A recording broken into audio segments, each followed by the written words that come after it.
what do you think ends up happening at LSU and at Oklahoma? Like, I know you just were talking about Shane Beamer, but if you were setting odds on who will be coaches there, who would you make the favorites right now? By the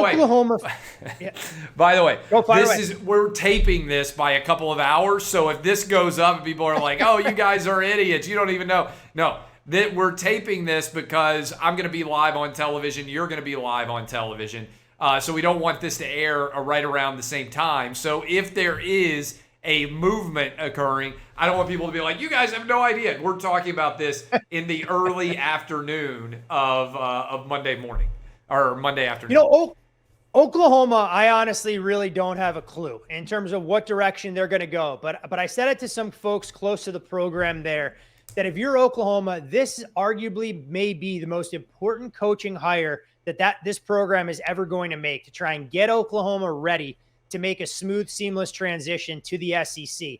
Because I know Oklahoma has a little bit more of a longstanding legacy and tradition, but you do wonder on some level, if Oklahoma were to swing and miss on this coaching hire, do the Sooners have a fate similar to Nebraska? Because once Nebraska left the Big 12 and headed to the Big 10, they weren't able to recruit the state of Texas anymore. You don't have a talent-rich base right there within the state of Nebraska itself. And Scott Frost hasn't quite gotten the players that I think a lot of people anticipated. And they've more or less, been a second-class citizen, even in the much-maligned Big 10 West. So I'm interested to see there. But LSU, I'll throw out a name, and I'll probably get egg on my face for this. I'll throw out the name Brian Kelly.